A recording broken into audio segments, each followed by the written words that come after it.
Hi there. Thank you very much for playing The Beginner's Guide. My name is Davey Reedon. I wrote the Stanley Parable, and while that game tells a pretty absurd story, today I'm going to tell you about a series of events that happened between 2008 and 2011. We're going to look at the games made by a friend of mine named Coda.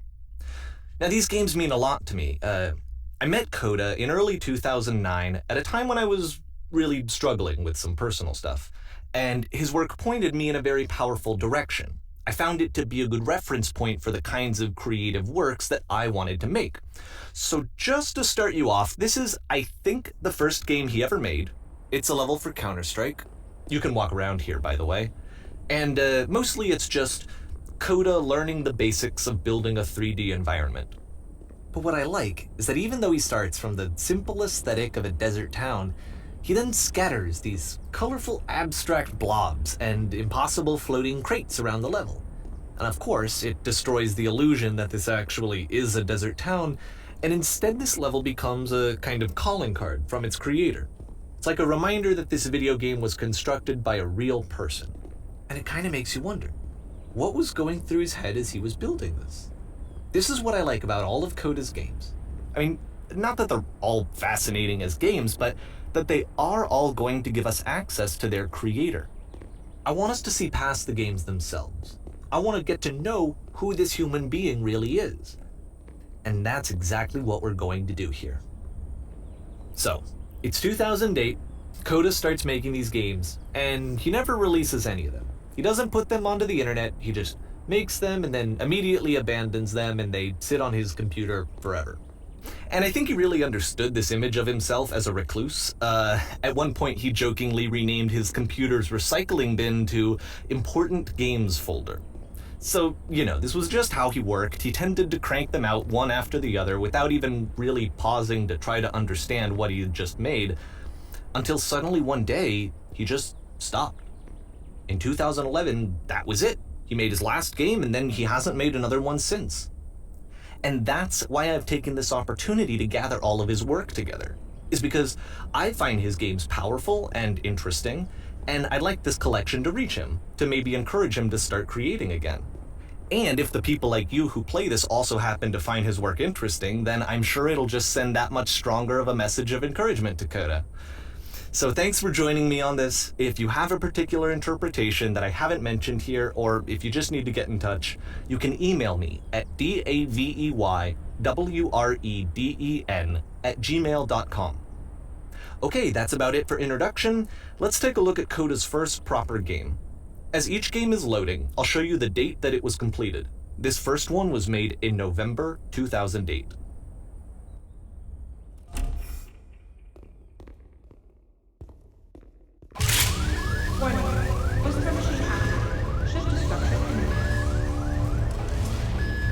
This game is called Escape from Whisper, and it's one of the more generic games you'll see from Coda.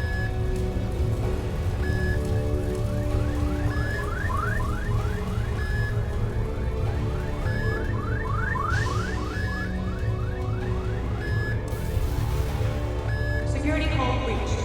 Hostile alien life form inbound. It kinda looks like this game was abandoned mid-development. For instance, you have this gun, which you'd think would indicate that there are supposed to be monsters or enemies somewhere, but then clearly there are no enemies anywhere. You can't even reload the gun when you run out of bullets. But ultimately we don't really know. Maybe Coda thought that actually it was complete the way that it is. And I think that we should talk about his games for what they are, rather than for what they're not. Enemy force neutralized. Begin ship evacuation. I love how you can see the bottom of the universe from this room.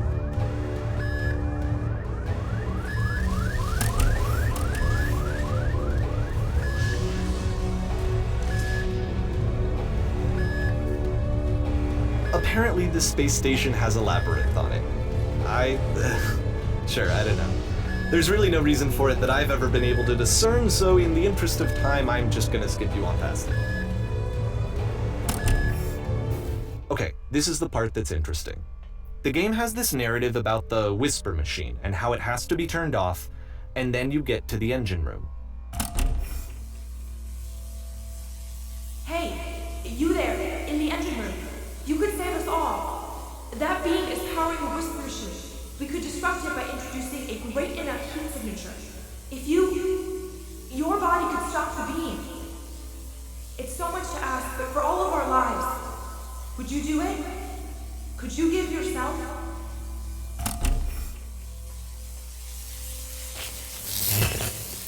Let me pause here for a second. What you just experienced, stepping into the beam and then dying, is probably what Coda had initially intended when he was developing this level. But when he first compiles and plays it, something goes wrong. There's a bug somewhere.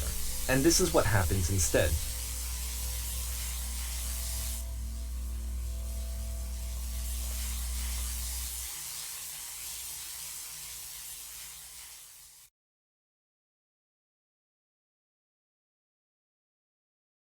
The beam causes you to start floating.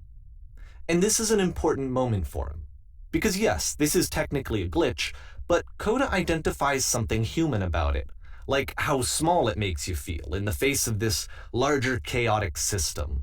Or this floating could be the afterlife, a peaceful place, juxtaposed against all of the hysteria that you've just had to traverse. I don't even know. I have no idea what he was thinking, but what's clear is that after making this, something lodges itself in his brain. He wants to do more of these really weird and experimental designs. So he stops work on this and moves on to a stream of tiny little games that go in all sorts of directions. Let's go ahead and take a look at the first game he made after leaving this one behind.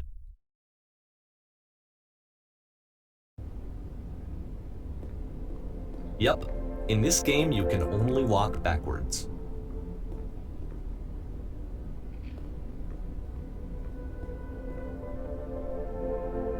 So it's a short and relatively minimalist experiment combining motion and narrative. It is less advanced than the previous game, but actually it seems to be more focused, more complete. Coda's trying to give it a unique voice rather than simply basing it on a pre-existing trope.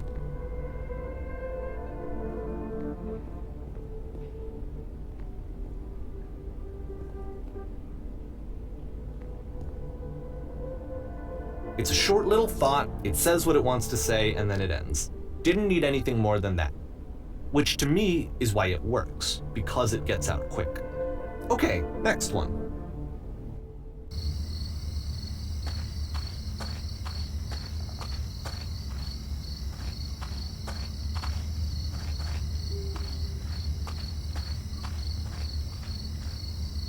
And that's it. Okay, the meaning of this game won't be clear just yet. Please be patient with me for a few more games, and I promise you'll see what makes it interesting. Oftentimes, Coda would put bizarre titles like this one at the start of his games. I wish I'd known him at the time that he was making these early games. He would really only talk to me about his work as he was making it. Once he stopped work on a game, that was it. It was dead to him. And I don't agree with that at all, but what are you gonna do?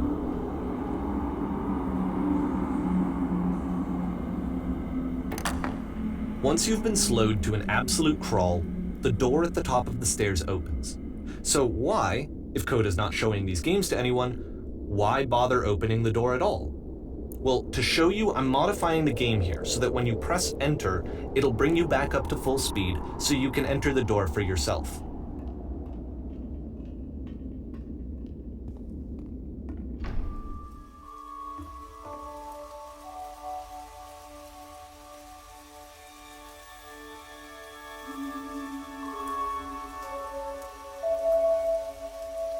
A room that's warm and nice and filled with little ideas for games.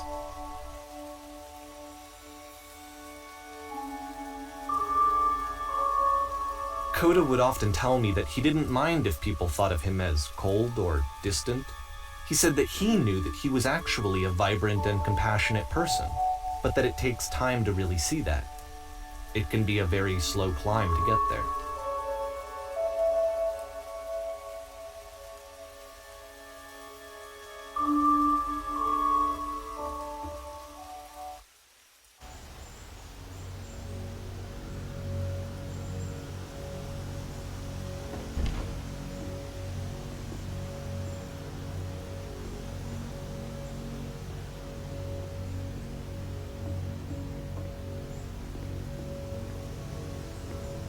Well, this is new for Coda. It's an actual puzzle.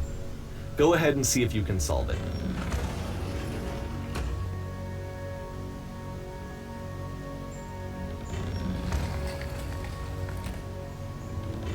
Don't forget that solution, because we're going to see this puzzle again soon. We're going to see it a lot.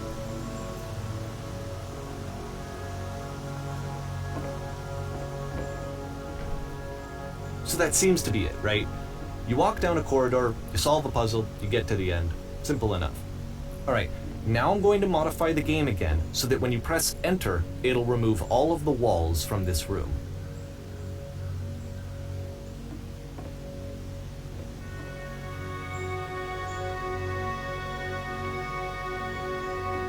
How about that? There was more to it than we had any way of knowing. I actually find it funny that this game comes after the Stairs game, since they essentially convey the opposite idea.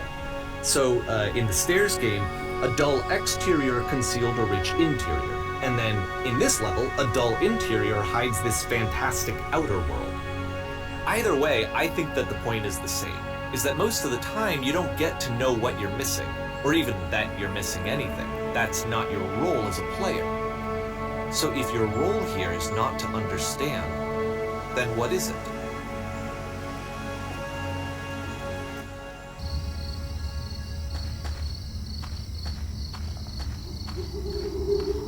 Aha! So this, combined with the entering game from earlier, tells us that Coda believes his games are connected somehow.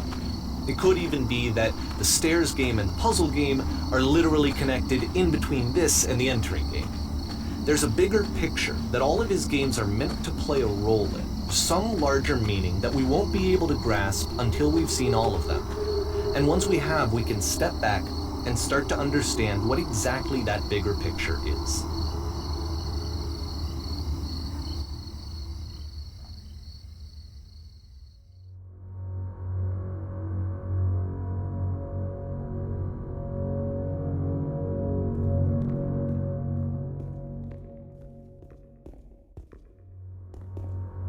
Let's talk about video game development for a second.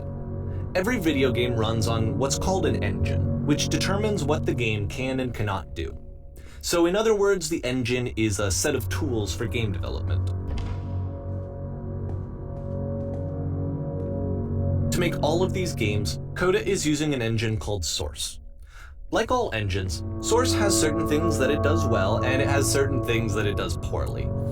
One of the things that it does very well is boxy linear corridors. That's why so many of Coda's games are set in these large, flat, empty rooms, is just because he's working with what the engine does well. The tools available to the creator shape what kinds of creative work they're going to end up making. You might consider paying attention to the architecture in Coda's games, to notice how they seem to stem from an engine that's very good at producing linear, boxy corridors.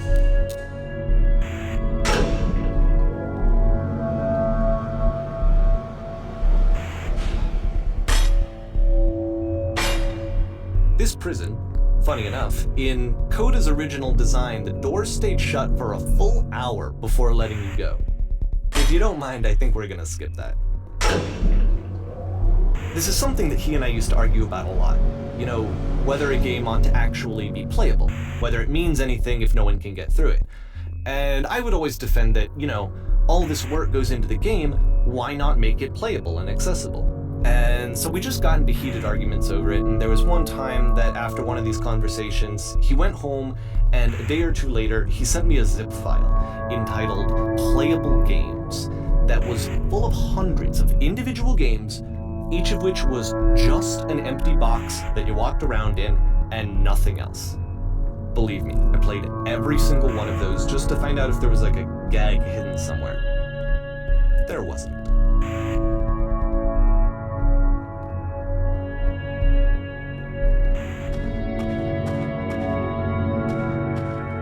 It's the puzzle again, with the exact same solution as the last time.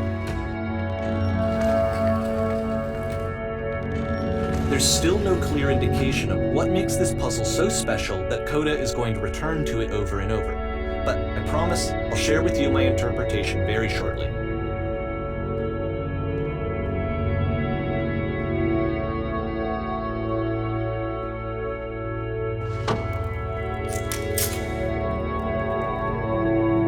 Coda begins using a kind of dialogue system that he fashioned out of the engine's chat capabilities. Use the 1, 2, 3 buttons on your keyboard to respond.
And so we make one last descent down to the final floor of the level.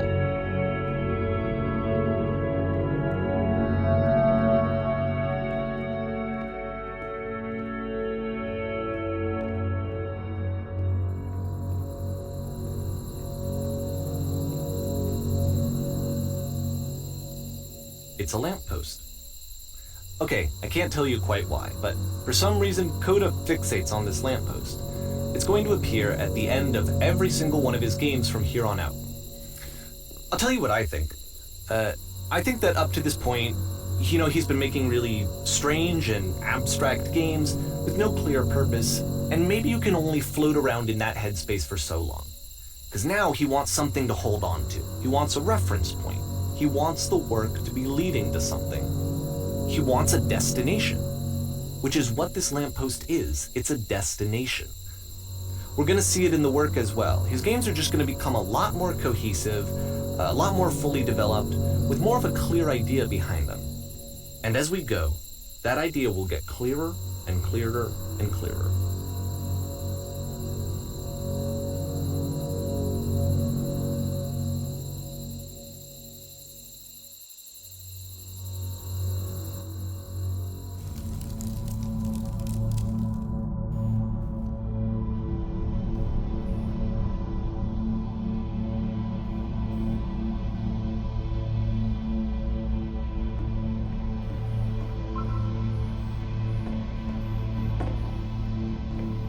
So first off, I'm sure you can deduce this, but this game is not connected to the internet.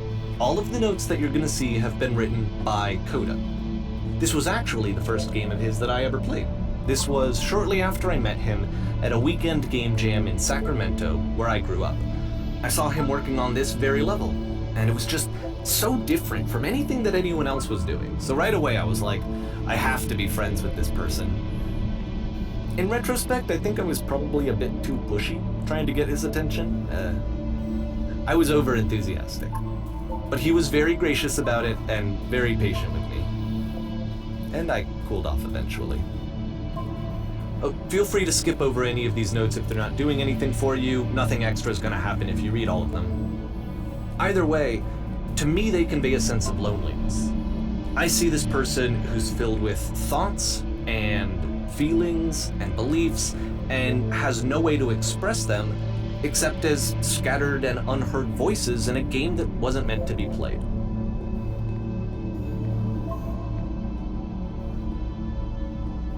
But it's ironic, isn't it, that in playing this game and seeing how alone Coda often felt, that we get to know him better and actually kind of connect with him. And I have to be honest with you, this idea is really seductive to me, that I could just play someone's game and see the voices in their head and get to know them better and have to do less of the messy in-person socializing. I could just get to know you through your work.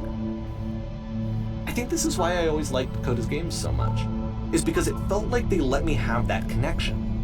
I felt as though he was inviting me personally into his world. And then I feel less lonely too.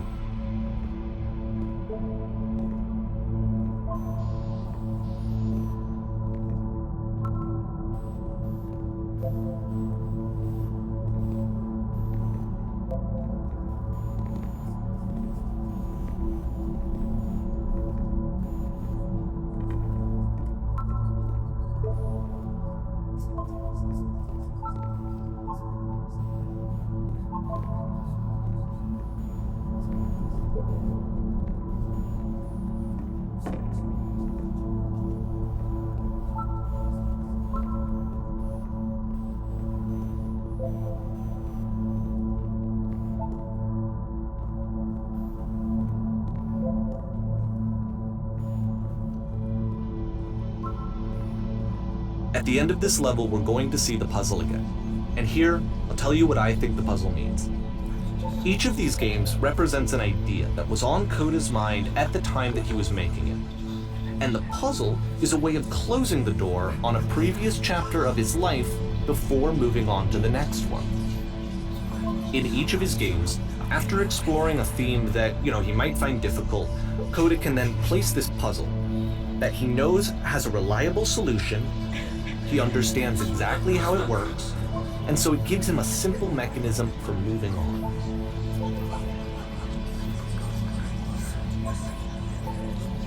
And because there's this dark area between the doors, a space between spaces, before you move on, you get to pause. Just for a moment, a few seconds to reflect on and let go of the events that led you here. To step back and connect the pieces together. To grasp at that elusive bigger picture.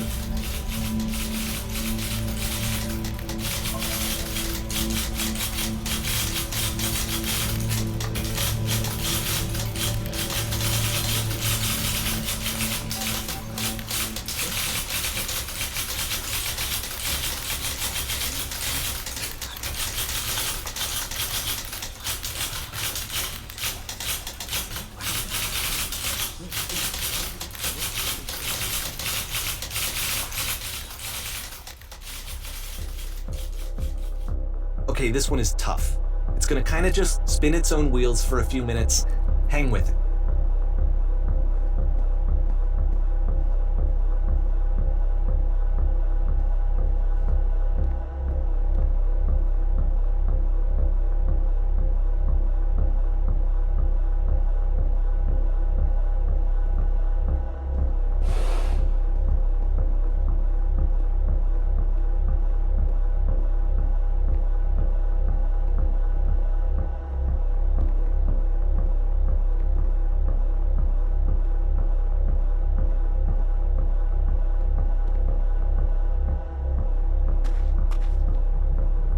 See, this is it, the whole game, and there's nothing that's particularly interesting about it. You just walk to the end of a hallway. Except, for some reason, Coda gets really fixated on this prison that has all of this modern furniture. And I don't know why, but he decides he needs to revisit this prison. He's gonna start over, use the same assets, turn it into something else. Okay, cool, here's version 2.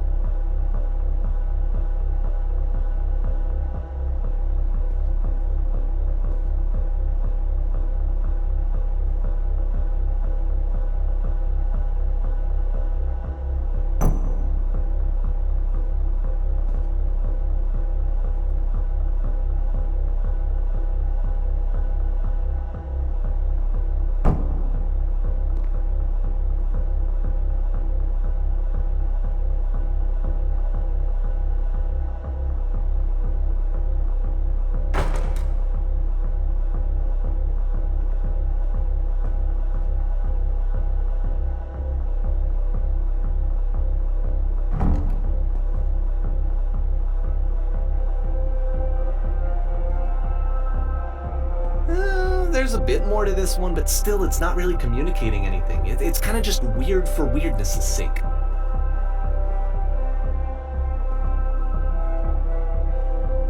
So okay, he throws it out and starts over. This time he comes at the prison idea from a different direction.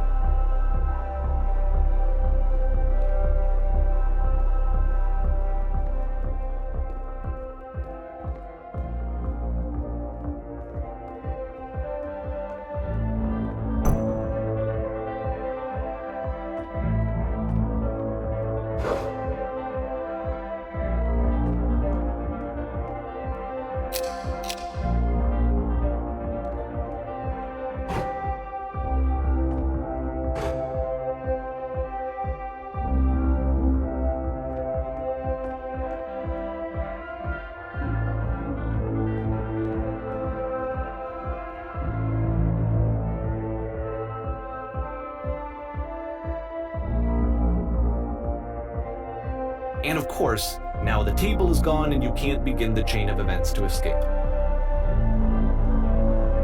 Here's a version where there are no bars, but you can't actually get to the well. And then a version where the inside of the prison is the outside and the outside is the inside. Let me just blink you real quick through a few more of these. I mean, he really unloaded on this prison idea. There's nearly a dozen. Personally, I think it's awful to watch this, to see a person basically unraveling through their work. And for what? Like, at what point do you just go, maybe there are game ideas other than this prison that I could be working on? But Coda doesn't have that voice telling you to stop, that particular mechanism of defense against yourself. Without it, you just spiral. And so he keeps going and going and going and going and going, and then he hits on something. And he likes it. And that's it. He's done. He stops making prisons. This is the very last version of the prison game that he created. And the reason I think it works is that the prison is not actually in it.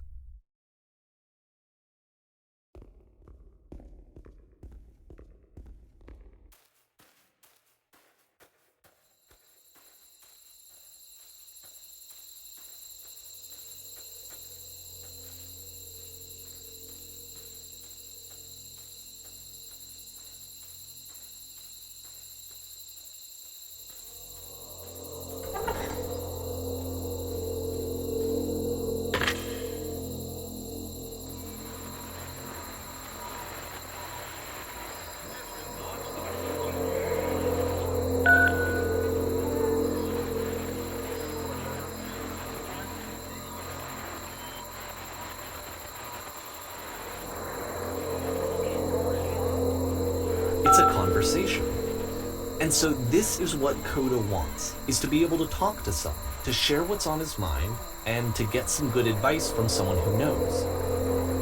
But the irony is that even in this scenario, you're still talking to yourself. You know, all of these games so far are Coda talking to himself.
I can see why he considers this a fitting conclusion to the prison games. After all of the obsession and frustration, just to be told by someone you can trust that things are going to be okay. Wouldn't that be nice?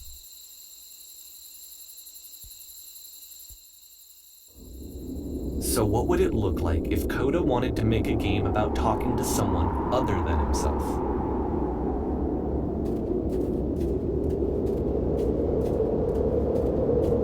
To me, this environment is meant to represent Coda's puzzle, with the two doors on either side and a dark transitional space between.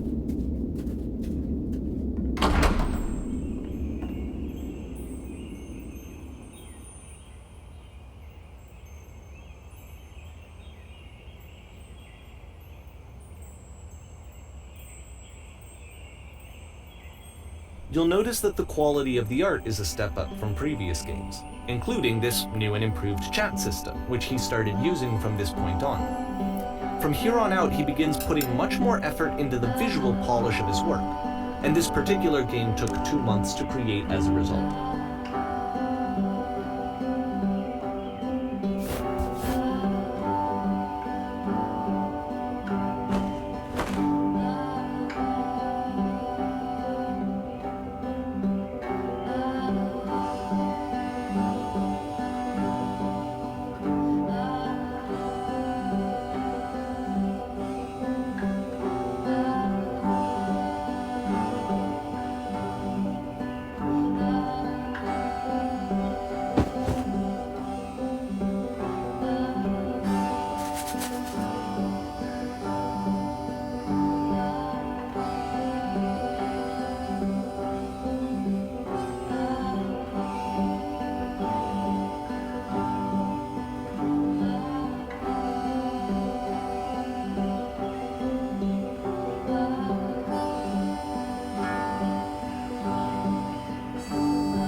After the intense set of prison games, this house cleaning level almost feels like cleansing. It's the moment after a particularly difficult or traumatic experience where you just need to let it sit and digest inside of you, and eventually cohere into something meaningful. I know that Coda really liked this game. Of all of his work, actually, this was the only one that he called me up to ask me to come over and look at it. This was during a period of a few months where he was like grossly happy all the time, just walked around with a constant smile on his face.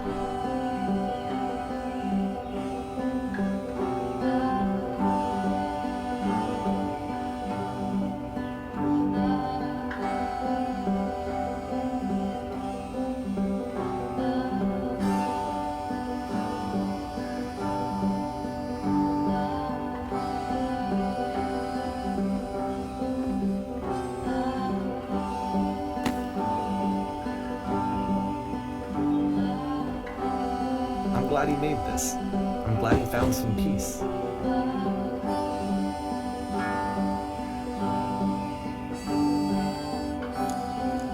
But, of course, it can't last. The music stops, your companion is gone, it's time to leave. The door at the top of the hill is now open as well. Again, you can't stay in the dark space for too long. You just can't. You have to keep moving. It's how you stay alive.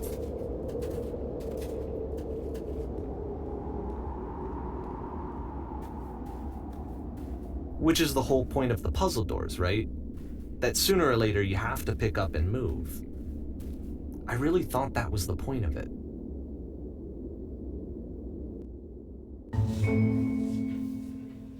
This one gets a bit goofy.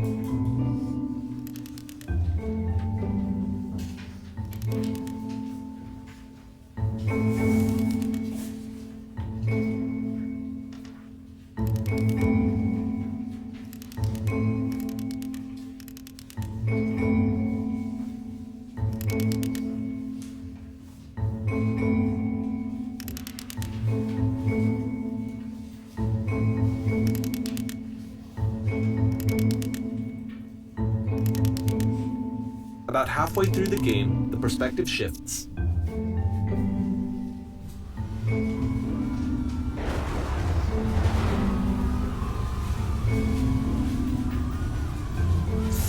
And you play as the teacher. And suddenly, you discover that your teacher is just as bigoted and afraid as you are.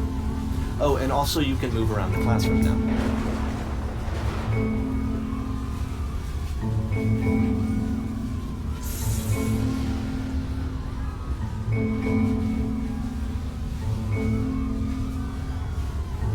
I fell pretty hard for this one. I feel like it's one of the most relatable experiences that you can have. To assume that some other person is perfect and totally fulfilled in every way, and completely miss all of the little flaws that make them painfully human. I think about this game a lot these days.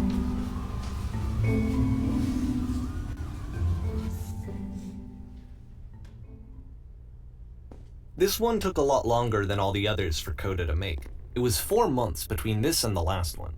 That's twice as long as it took him to make any other game before this, and it's not like it's particularly complex, so I remember I found that a little strange at the time.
The game ends with this eerie premonition of what's going to happen next in Coda's life.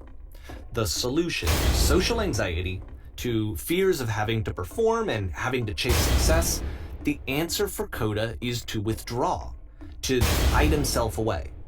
Which is what leads to scenarios like the stairs that slowed you down several games ago, where it just becomes harder and harder to access Coda's inner landscape because he keeps retreating. He just keeps backing away from possible connections to anyone other than himself.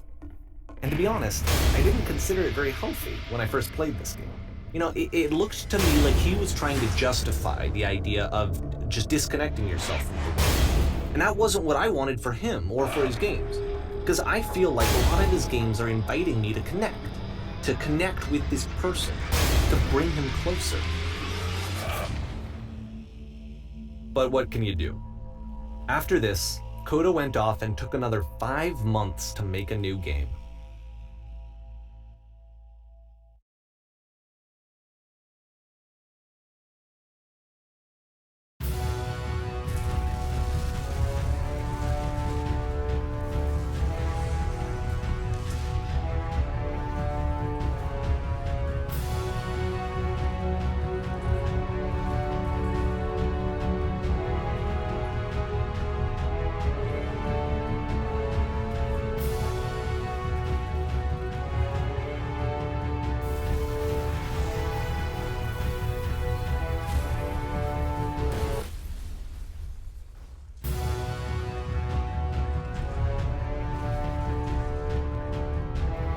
You should probably open your eyes if you haven't already. It's pretty much impossible to solve otherwise. And there is a solution, by the way.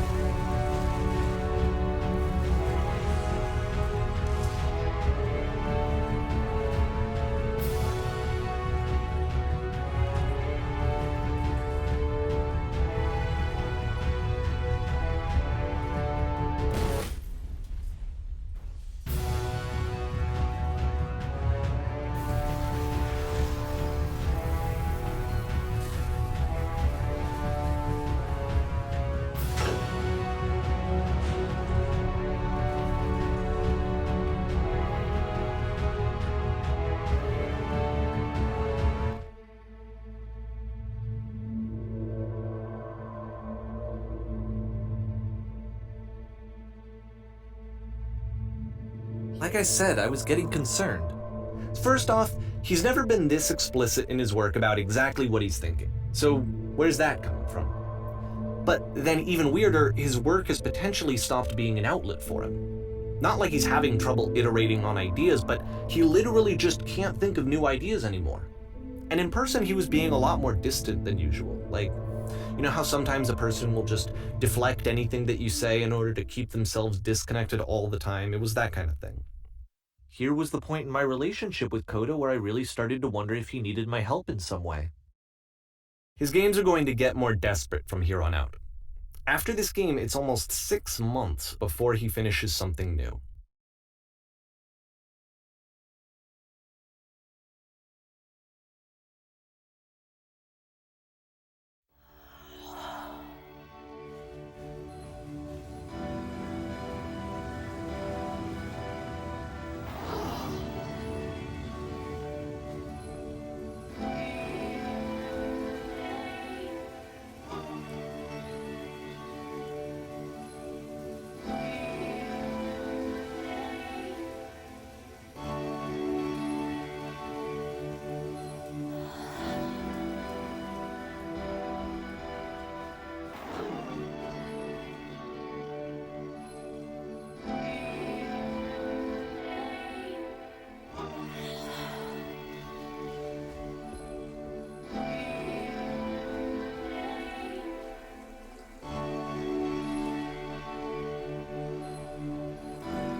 If the last game featured Coda talking explicitly about his creative frustrations, this one turns it up to 11. Now, put yourself in my shoes playing this.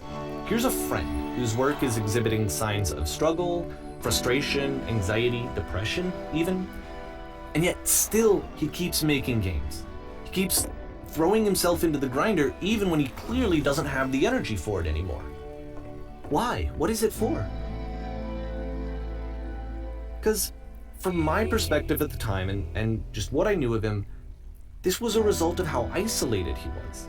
He was in his own little bubble, just sitting at his computer all day, not really showing these games to anyone, not releasing them onto the internet, and so he didn't have anyone outside of himself to connect with. He had no outlet to ground himself on.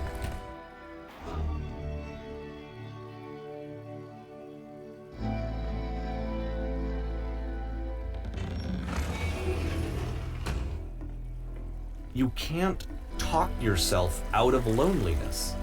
It doesn't work that way. You can't be the one writing both the questions and the answers. Then there's no movement. Then there's no circulation. If all of your anxieties are being channeled into your work, then if the work ever fails, you have no backup and you're just going to crash.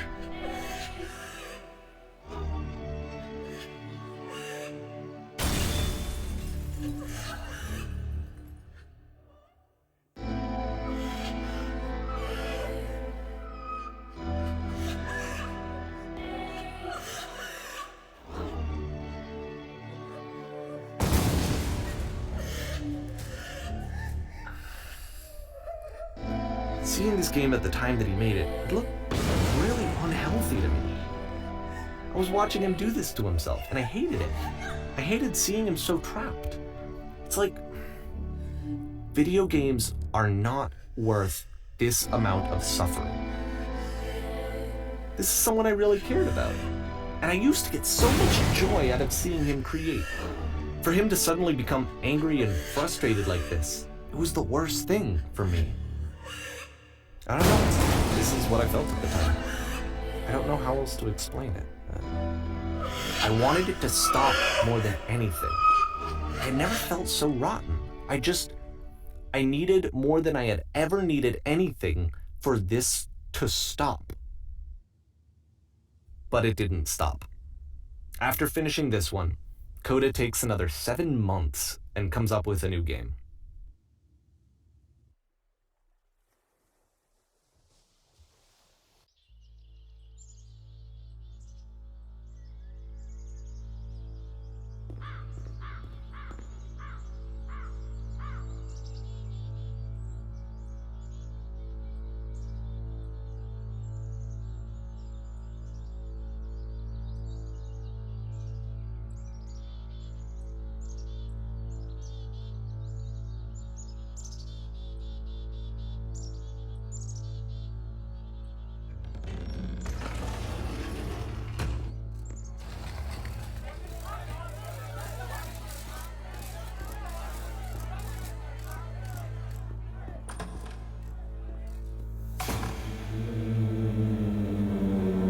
And of course, it's the machine.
So now the work is becoming self-destructive.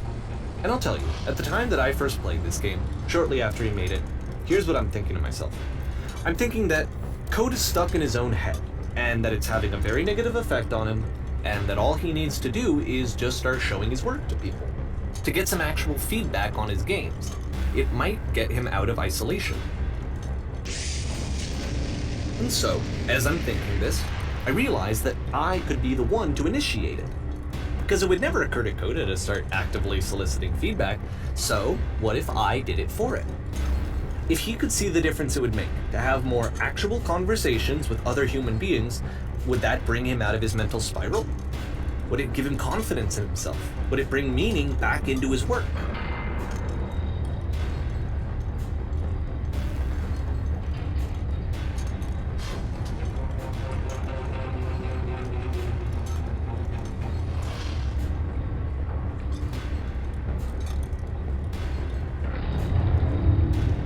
So I started showing Coda's work to people.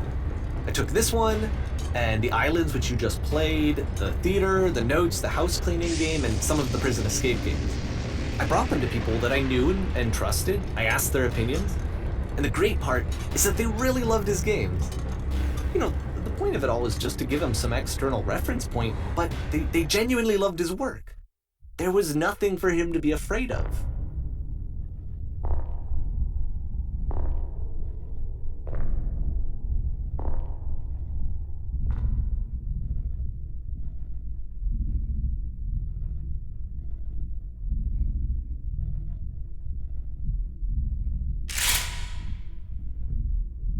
Can you see why I felt like this was the right thing to do? Because it's the thing that I always feel like I need, to be told that my work is good, that I am good. When someone really connects with a thing that I've made, when they see themselves purely in my work, there's nothing that feels better.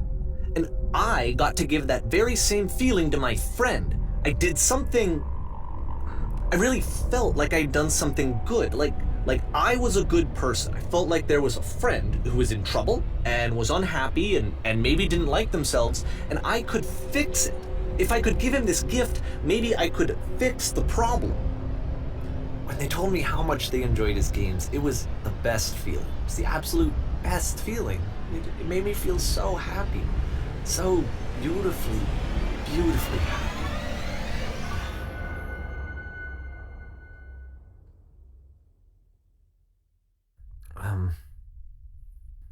So anyway, Coda finishes this game, and then really he just kind of takes off for a while. So this is June of 2011, and I didn't hear anything from him for several weeks, I guess. And so out of nowhere, one day I get an email, and it's got a private link to a new game of Coda's.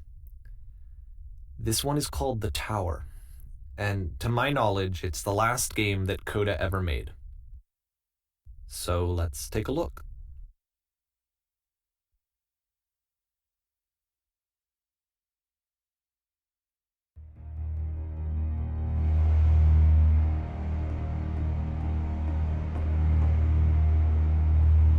And this is where I have trouble saying anything meaningful about Coda's work.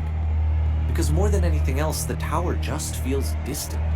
It feels like it's trying to distance itself from the world. It's a very cold game.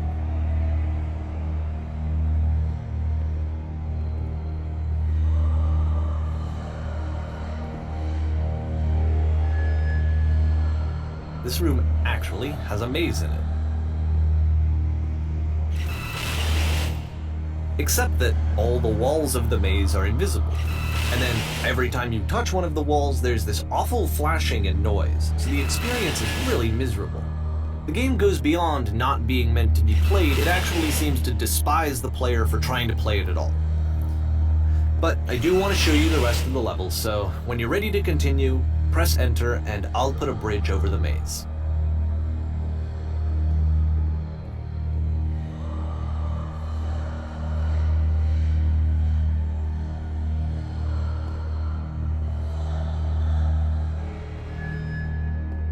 And to be fair, it's not like this is the first game that's needed some modification to be playable. Like the house cleaning game. That one used to actually loop the cleaning chores and you just cleaned a house forever.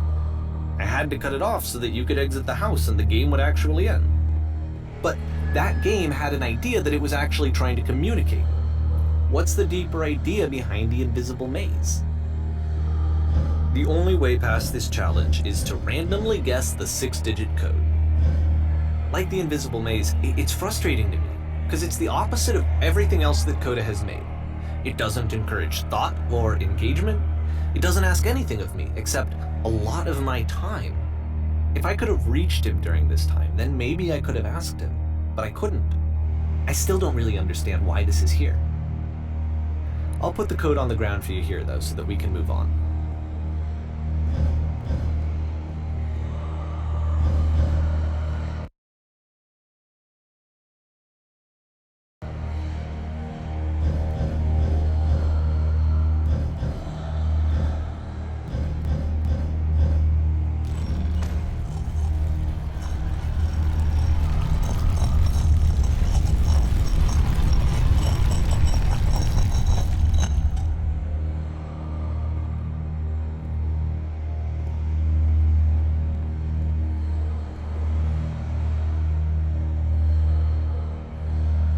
The switch to open this door is actually on the other side of the door, meaning that it's literally impossible to solve from this side. So even if you somehow brute forced your way through the first 2 challenges and you got to this point, there's actually just no way to progress. And it's scary for me, the idea of Coda cutting himself off entirely, just saying, that's it, that's the end of the conversation, not giving me any way to fix the problem. I feel like a failure, I guess, when I can't fix the problem. But I can open this door for you, so let me do that. Was I a failure for not understanding this game? I don't know why I would be. It's not like everything needs to have a solution, but I feel it somehow. I feel like I failed, and I don't understand why. I remember, it's June of 2011. I'm playing this for the very first time. And as I'm playing, I'm thinking to myself, I don't know this person. I have no idea who this person is. It wasn't the guy I knew, it wasn't my friend. I had come to so many conclusions from looking at all of his work up to this point, and then suddenly none of them... I had been trying to, though. That was the thing. For years I was trying to get to know him, to understand who he actually was and what he stood for.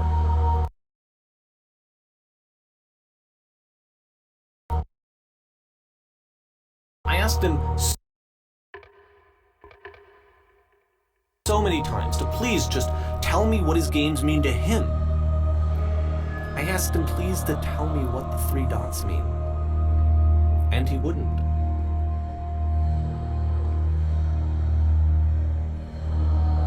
I just felt so strongly that if I could have connected with him, that if I could have somehow made his work my own, that I would finally be once and for all happy. It was that I needed to see myself in someone else. I needed to be someone other than me. But he stopped and left, and it felt somehow like I had failed.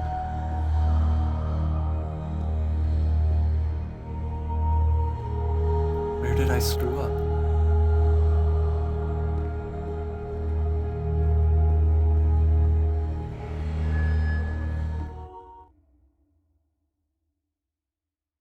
I'm the reason that you stopped making games, aren't I?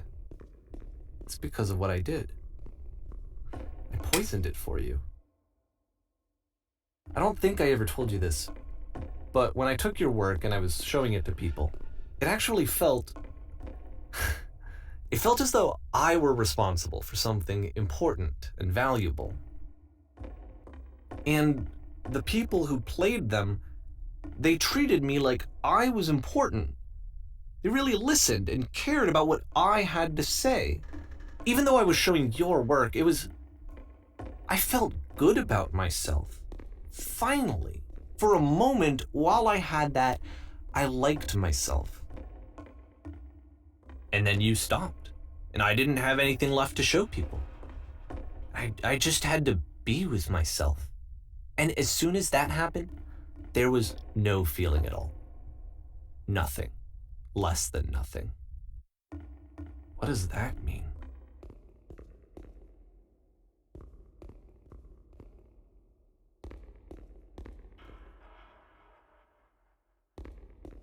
I'm afraid that I did something really stupid because I don't like myself.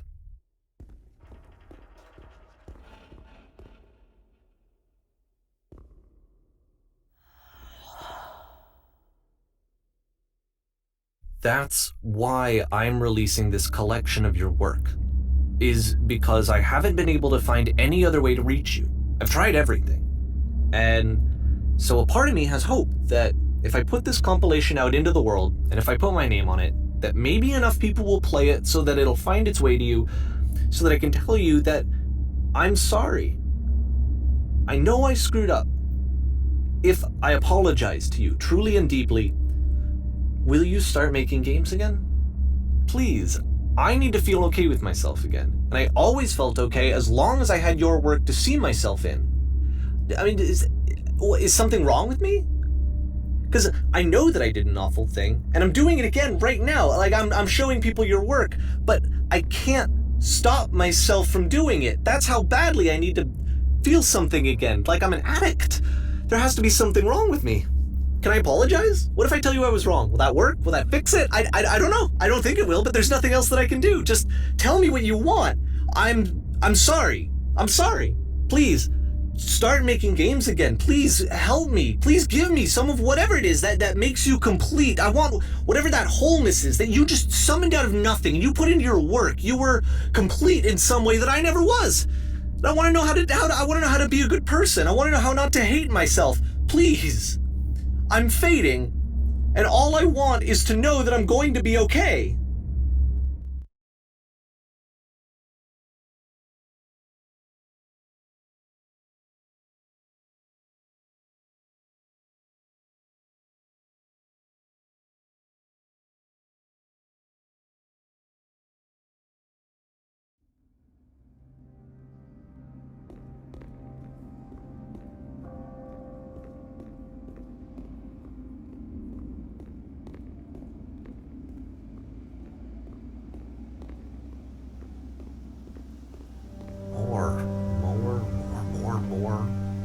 More love, more praise, more people telling me that I'm good.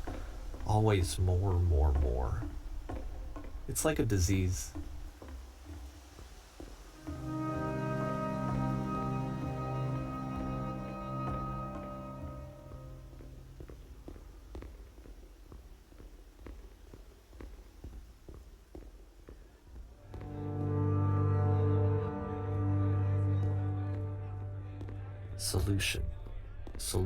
Solution.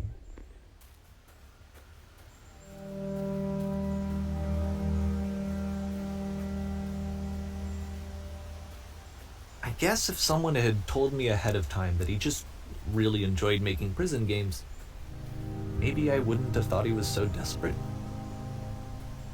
I wouldn't have told so many people that he was depressed.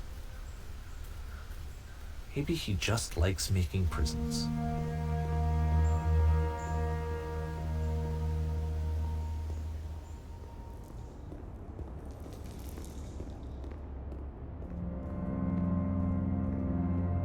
Even now, the disease is telling me to stop. Don't show people what a shitty person you are. They'll hate you.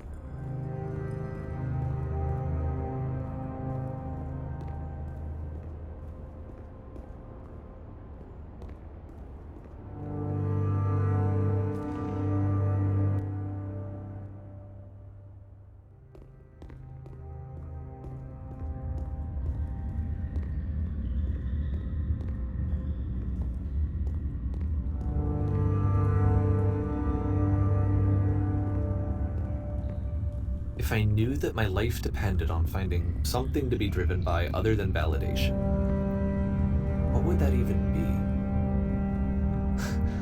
It's strange, but the thought of not being driven by external validation is unthinkable. Like, I actually cannot conceive of what that would be like.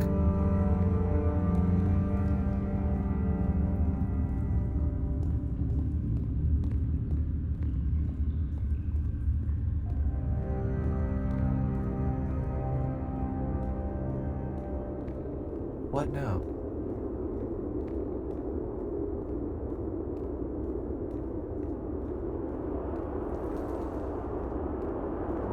I think I need to go.